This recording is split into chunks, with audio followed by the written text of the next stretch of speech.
words in this string, the unique words, and then back appears one time, so we have a count of 1. The appears 2, so at the end we have a count of 2. So that's a vector representation. Very simple. Now suppose we have two documents. The quick brown fox jumped over the lazy dog's back is document 1, and document 2 is now is the time for all good men to come to the aid of their party.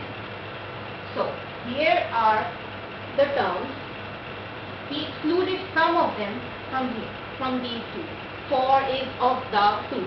Can anybody tell me the reason why these were excluded? Why we did not construct vectors for these terms?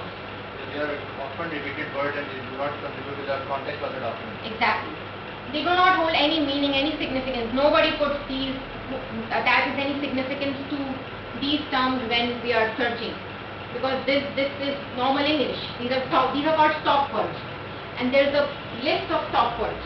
And it's very important to know this list in information retrieval. I'll be giving you a list for the assignment, the programming assignment that you'll get this week. Okay. So what we have here is for document, each document, we found out all the terms in both these documents, and then we constructed the document term matrix. This is called a document term matrix. Why? Because here we have a document and here we have all the terms. 8 appears in document 1 0 times. It does not appear at all. In document 2 1. So we construct it like this. This structure has a name. I will not tell you the name of this structure because question number 2 of your assignment asks for the name, and it's a research problem, so you will have to enhance this structure for that question. So I'll not be telling you the name of this structure right now. Okay. So as we introduced 3 models. The first model is the Boolean model. Very simplest, very easy. What we do is just return all documents that contain the words in the query. For example, McDonald's. The query is McDonald's, and we have like 80 documents in our corpus. Corpus means, for now just consider corpus to mean collection. But corpus is a standard term in natural language processing. As we move on, we will get the meaning. Okay, so from those, we will just find those documents that contain the word McDonald's, and we assign a weight for the term McDonald's. Wherever we find the one for McDonald's, those documents are retrieved. So it means it's Boolean, 0 or 1. 0 represents absence, the term is not in the document. 1 represents presence, the term is in the document. But there is a problem with this model. Can you get at it? How many times McDonald's appear in this document? Yes. That's one potential problem, but there is no ranking. Users want a ranked list, which is the most important page for McDonald's.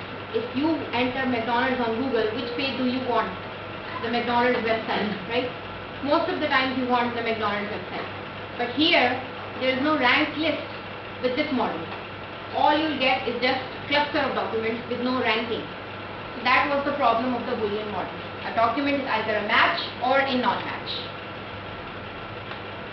But having said that, even though this model is very simple till today, it was given by a 1970s paper by Karen Spark Jones, and till today it holds applications in information retrieval.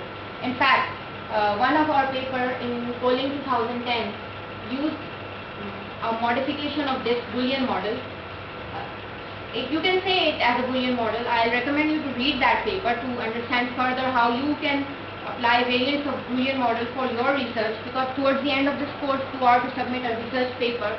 So you should know how to think in that direction, how to modify models, how to use them for your own research purposes. So I'll recommend that paper. I'll give you the name of the paper, title of the paper towards the end. Okay.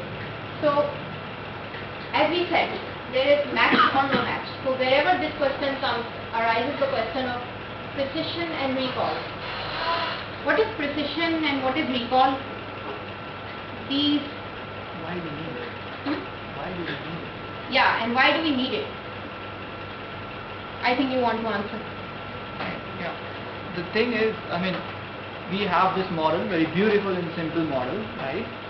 But how can we judge which is better? I mean, which application of a implementer is better than the other, right? So, for example, there is a Google.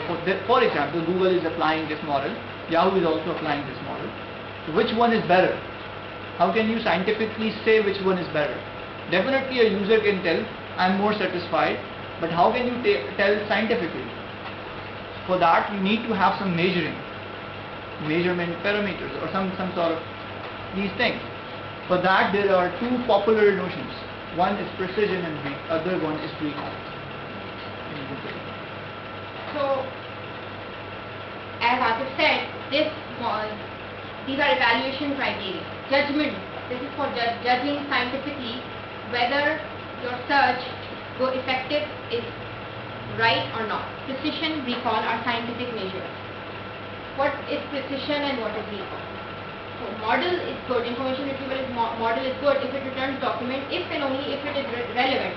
Of course, I'd expect a search engine to be good if it is getting the relevant documents from me. I don't consider it to be good if it is fetching garbage from me. So here we define two sets, R and D. R is a set of relevant documents. Okay, what does relevant mean? You know, relevant from the point of view of search engines? In the basic language, what does relevant mean? Yeah, in basic language. In English. When I say your question is relevant or not, what do I mean? Concern to me. Concern to me.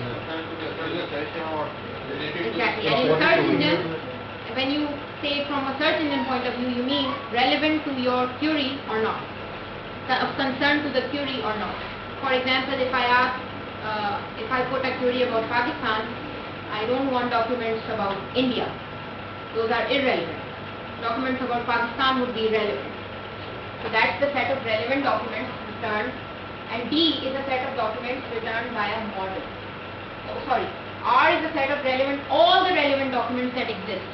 Whether the search engine fetches it or not, all that exists is R, and D is those that are returned by a model. They may be relevant, they may be irrelevant, because search engine is not perfect. So D has some irrelevant documents too. R is all those that should have been fetched. So R you can say as a universal, those documents on the web that should have been retrieved. So precision is defined as the intersection between the two sets divided by the number of documents that are returned by the model. So if you see at this carefully, you see it tells about the accuracy of a search engine. Meaning those documents fetched by the search engine that were relevant. The relevant documents that the search engine fetched is known as precision. Maybe we can call it how much part of the return information is actually relevant. Yes. So how much, when you hit stone to a point, how many times do you actually made on target? How many times you missed, how many times it was there? That defines your accuracy, right? Similarly, how many relevant documents or how many bang on targets were there when we received the list? And recall is change. You just have a change in the denominator. That is, we have all the relevant documents that should have been retrieved are now in the denominator. So as you can see, this now means that of all the relevant documents that existed, how much did the search engine fetch?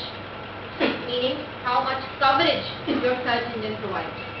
Of all the relevant that exists on the web, how much was it able to retrieve? How much was there an intersection between the two? That's coverage.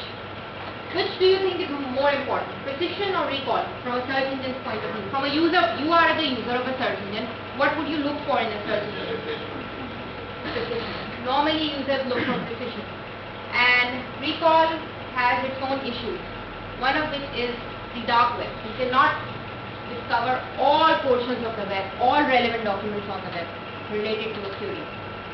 But there is one aspect. If you have good precision, then the prime focus is what's your recall. For example, you know